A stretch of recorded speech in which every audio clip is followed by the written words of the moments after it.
It's good. All right, we're making a hard turn. I want to Okay. talk about some funny things. Is that Oh cool? my gosh. Well, yeah. yes. No, go. I love it. I love funny things.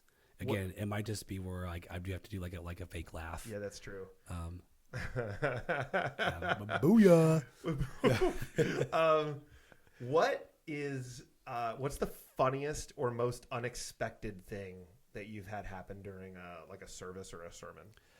Oh man, like when I was looking through these questions, I'm like, there are so many things that I can say that I can't say. Yeah. I've got those too. Yeah, because I'm like, it was just to me, like you'll be able to say it on year 3 after people really love yeah, you exactly. for the first 2 years. Exactly. Some things that like have made me cry from laughter because it's just like, are you serious? That was just said to me, and like I have no other recourse but to laugh about it. Yeah. But I won't forget. I'll never forget this. But this was back when I was at my other ministry, and there's a lady in our church. She had been going through cancer, and our church did a really good job of coming around her and just like supporting her and being with her. And we were giving her rides and giving her food and doing like what we could to like care for her. And she had a daughter who at the time was probably like in her early 20s. And I'll never forget, like she came to me one morning. So this is the daughter.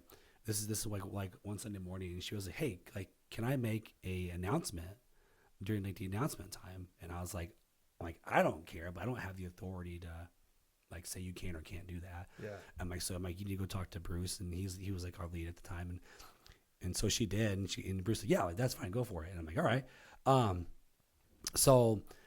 The announcements were always after the offering time at my old church. Okay. And back then, we were still like passing the plate. Yeah. And and was it on sticks or was it just a plate? It was just a plate. The sticks get me. Who came up with that, man? You've been around church for a long time. There was like stick bags, and I'm like, what is this like? And they were made of velvet. It felt like Robin Hood, I should just take something out of here. So that's what straight from the 1600s. Yeah, straight from the 1600s, man. Why are they velvet? What a weird texture. It's so weird. Anyway, no, we had actual like golden plates or gold. Yeah. And so we were passing. And so I was actually leading like the offering team that morning. So what would happen is after you would collect all the plates, you'd go to the back room with like our treasurer and like one security guard and dump everything in. And so I'm doing that. And so then I get done doing that and I walk into the worship center and this girl is giving her announcement. And I just remember that like, basically everybody's like in stunned silence as she's speaking. Oh no! And I'm talking to this lady, and I was talking to like I make eye contact with this lady whose name is Nancy, and she looked at me. She goes, she's whispering to me like what is she talking about? And I was like, I just walked in. I have no idea. But basically, the girl was going on a rant about how the church has not been there for her mom. Oh, no. And how the church has just, like, left her mom to die. And it's been on her and her family to, like, care for this. And she mentioned how, like, the reason why this even happened was because no one liked her as, like, the daughter. And it's like, what? Wow. What's going on? That's amazing. It was crazy. And so she got done. And nobody even like said anything. Like it was just silence in the God room. was speaking through that silence. Yeah, and so Bruce went up and was like, "Okay, I'm gonna preach now." Oh, so that's amazing. So Bruce didn't even deal with it. Not like in that moment. No, it was. I think it was just too it was just too off the wall. Yeah. To like, how do you respond to that? Gosh. In that moment. Yeah, that's pretty good. Have you ever had anybody fall asleep while you preached? Yeah. Yeah. That's kind of a given. Yeah, it is. I don't know. You're like, are they narcoleptic or am I boring? Yeah, it's probably because I'm also he's like 85, so he's probably just tired. So it's true. You see that CPAP, strap on their face. Yeah, You're like, they didn't sleep well last night. They didn't sleep good at all last night, right? Yeah, so that's true. if someone falls asleep, I'm like, good for them. Like, I'm glad they feel comfortable enough to fall asleep. So that's good. That's true. Yeah. I had like a 10-year-old kid one time in the front row while I was preaching, got up and turned around and put their head on like the seat of the chair and fell asleep. Oh yeah. Like I was staring at their back, like while their head was just like just zonked out. Yeah, that's pretty discouraging. That is pretty discouraging. Yeah, I was like, oof. You ever had anybody throw up? Like just barf their guts out during the service? I've had that. Second row. Okay, hit not like hit the person in front of them. that's impressive. Yeah, it wasn't just like Projectile. that they puked, but Yeah. they puked and it was like in that person's hair. Ew. You know? Like they did not ask for that coming to No, church. they did not. Yeah, No, I haven't had any of that stuff happen before. nothing like that. Well, nothing. Okay, I've seen people like walk out of the room and like go to the bathroom and puke, but nothing like actually like in the middle of like Yeah, okay.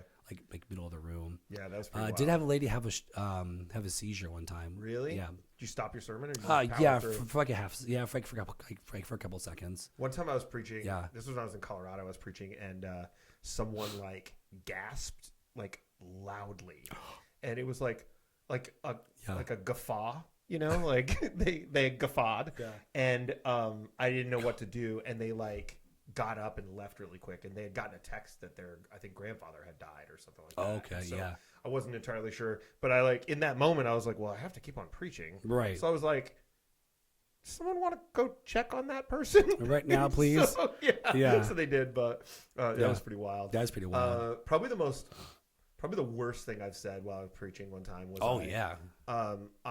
because you'll say things on stage that you don't mean to say, right? Yep. And for me, it was a combination of words that came together. Yeah. And that was the worst. One time I was preaching about communion, and I was talking about the word body in Greek, and there's two words for the word body. There's sarx and there's soma in Greek, and so I was like, it was just this like perfect like explanation. I was about 100 high schoolers in the room. Yeah. Oh, you're gonna crush it. And so we were doing intinction style, where you have a big loaf of bread, you rip the bread off, and you intinct the bread in the the grape juice or whatever. And so I was getting ready to explain this after I just crushed this sermon on sarx and soma. I was so excited about it, and I meant to say to dip your bread in the grape juice, but I was raised Catholic. Yeah, and they call the little wafer, the little cracker, they call it the host. Okay. So I mixed up the word bread and host, and I just said, yes. When you come forward,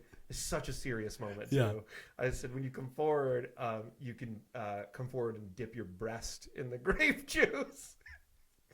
It was really bad. What a killer. Yeah, what a killer one. It was not a so good moment. It didn't go well. It did not go well. No. I lost those kids. Quickly. You did such a good job of like. I set it up so well. Yeah. The Lord. Yeah. The Lord humbled me really quickly. Yeah. That was pretty rough. That was a pretty good one. One time, well, obviously you guys know my famous one that happened earlier this summer. We've talked about this. Yes. Go back episode 3 maybe. 3, I don't know. Episode 2. Or if you like go back to our sermons back in August, I think it was either July or August when I preached that sermon. It was July. I was on right. vacay. They always happen. Happen when the lead pastor's gone. That was on my birthday. Oh, really? Yeah, I preached on my birthday. Also my anniversary. There you go. That's so great. There you go. Yeah, so that was great. Nice. But also one time I said I was preaching to students, and I was like, guys, I was trying to say, Jesus saves you through his death and resurrection. No. And so what I actually said was Jesus saves you through his death and erection. Oh gosh, Brady. I know, and I was like, I feel like we need to cut that from the podcast. We might have to. It might be sacrilegious, but this is the question. This is the question. question. It's Sadie's fault. She's the one who comes up with the And to be content. honestly, I like how I gaslit Sadie just now. I've had 2 blunder moments preaching, and they've all happened within the last 2 years. Gosh. And so. And you've been preaching a long time. It's not A like it long gets time. better. No, right. One real quick one that I did was I was talking about materialism. Yeah. And I said, I was talking about like TVs, like you buy a TV and like you care so much about your TV, and then after a month you forget you have the TV. And I was like, kind of sarcastically being like, like HD TV, LED, LCD, HPV. And I didn't even it didn't even clue in, Brady, that I had said HPV. Yeah, I got one of those too at home. Yeah, it's hanging on the wall right now. So you have an HPV on the wall right now? No, it's oh gosh. Oh my gosh. It was really funny. That's so funny. A 15-year-old kid was like, because I didn't even think about it in the moment, and this 15-year-old kid named Austin comes up to me and he goes, "Dude, your HPV joke was hilarious." And I was like, "What are you talking about? What do you mean? What? Just dropping acronyms." Yeah, just throwing out letters. So